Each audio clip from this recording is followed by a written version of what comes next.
Well, looking at my face in the phone, I can tell that after shaving, I also need a haircut. So maybe in Damascus there will be a barber. There's doesn't look like there's one in town here.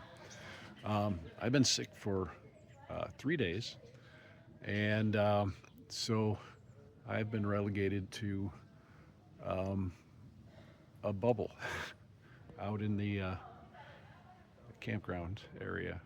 I can't stay in the nice heated section with the bunkhouse with other people. You don't need to get sick from me. Um, but this is what I got here. I'll turn this. I got my own picnic table. I got my my bubble. Um, it's big enough for at least 3 or 4 people, maybe, but it's just me. And then the people that I had been hiking with, they've all kept on going. They're in Damascus tomorrow. I'll be leaving here tomorrow, and I'll be in Damascus in 3 days. But back to this. This is my little private bubble, and yeah, it reminds me of days gone by, pandemic years, sitting in a bar with friends in a bubble, outside, in theory. But from here, if if there's no clouds, maybe I'll see stars tonight. I don't think I'll see any stars, but that's just me.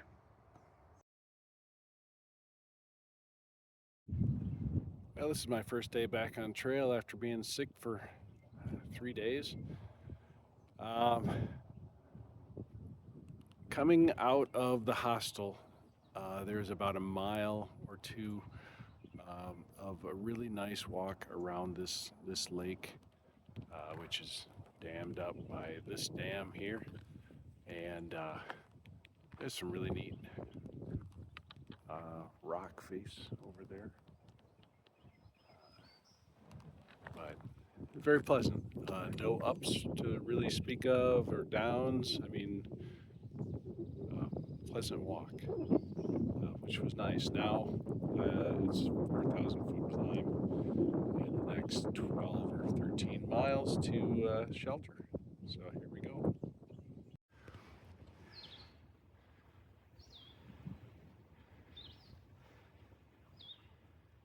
That's my first snake on the trail.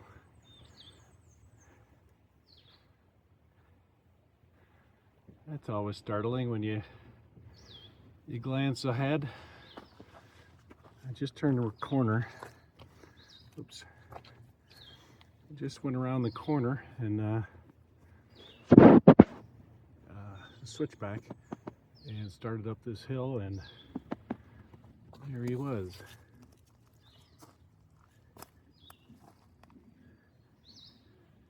Now we're just agreeing who can share the trail, or who can have access to the trail. He's going to grant me access. I'm okay with that. Thank you. He might be going after a mouse in a hole down there.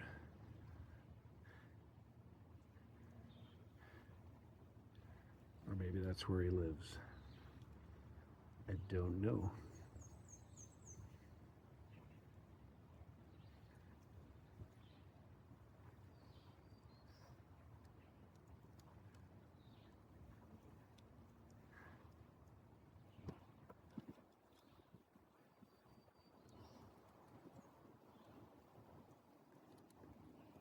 He's in no hurry.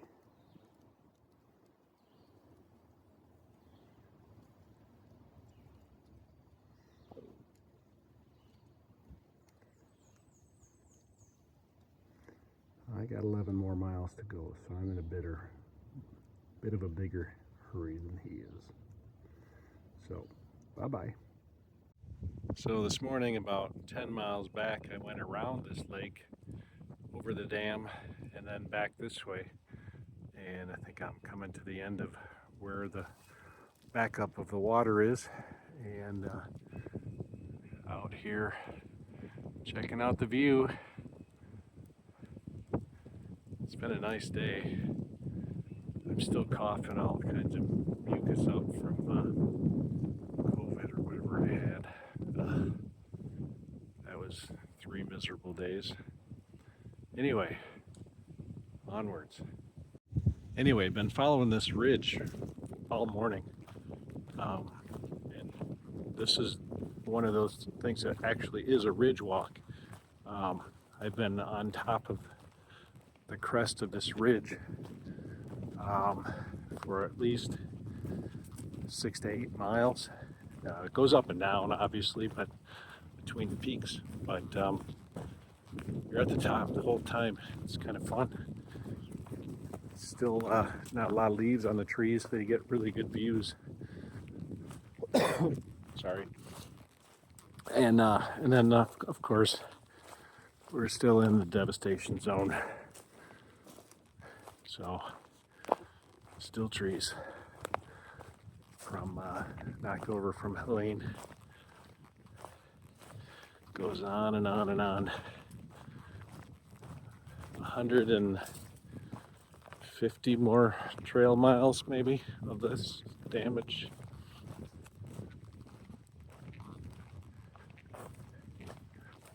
I think that puts me at Chestnut Knob Shelter, which I think is the last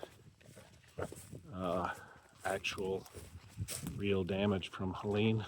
We'll see. I'll show you this view this shelter has out back here.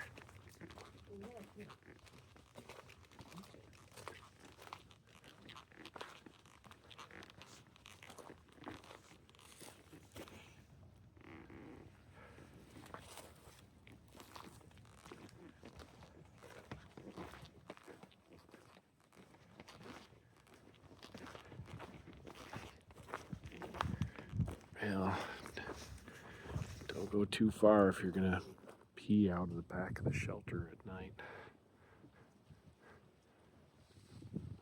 That's a long way down.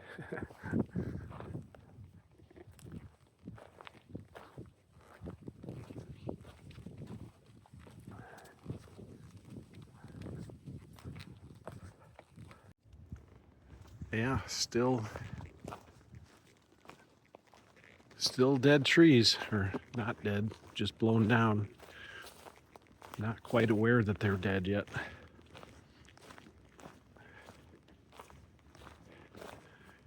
The devastation zone.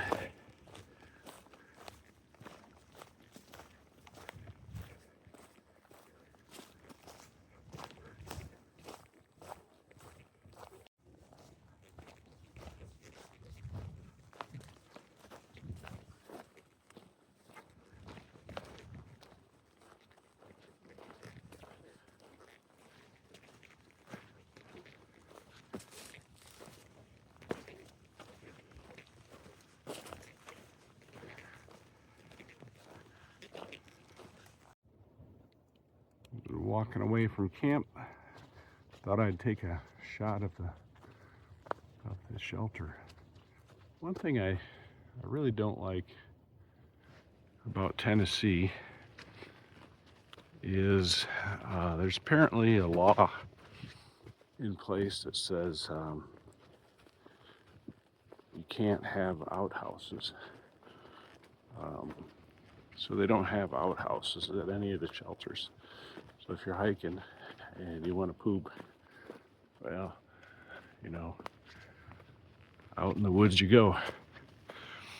The other thing they don't have is any bear boxes or cables to hang your food. I tell you, that gets annoying. Because you got to go out in the woods. Oh, some deer. You got to go out in the woods, throw your bag up in a tree, and hope the bear doesn't get it. I can get these deer closer.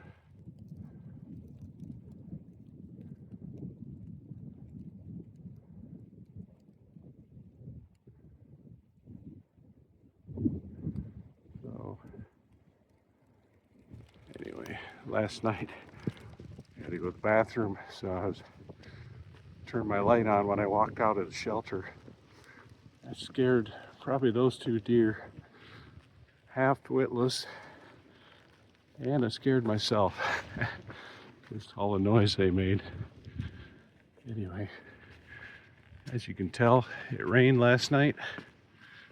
It has stopped now. I don't think it's going to rain the rest of the day, but I'm currently we're just above the clouds. The cloud layer above me. Looks like it's moving fast. And there's this cloud layer that I'm going to come walking down into in a minute. And still in the devastation zone. Anyway, time to walk. This is interesting. I don't know if it's a house, a chimney, or a grave. It's supposed to be a chimney. Okay. Uncle Nick Grindstaff, 1851 to 1923.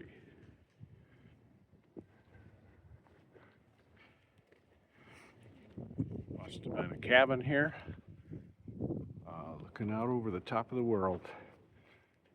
Just fog today, but must have been a nice place to live back in the day.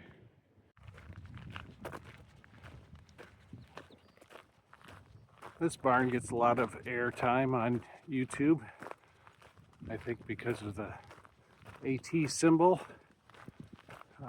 and its picturesque sort of surroundings. Nice little cow field here, all mowed down from winter.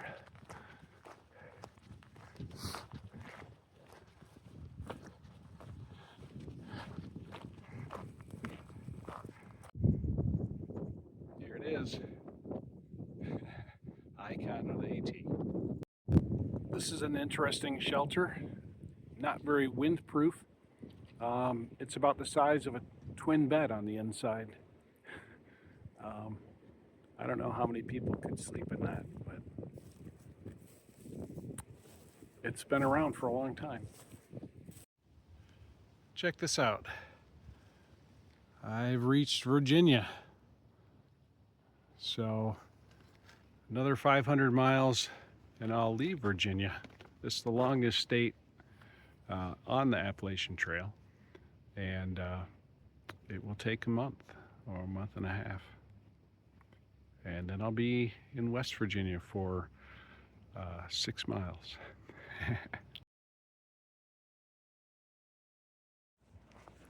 I'm about a mile out of Damascus, Virginia. And if you're wondering if the trees are still falling down or fell down and being cleaned up from Helene, yes, they're still falling down. Another 100 miles probably of trail miles of this sort of damage. Here it is, Damascus, Trail Town. Trail goes right through the outskirts of town, takes a hard right, and goes directly through downtown. And this is a really pleasant little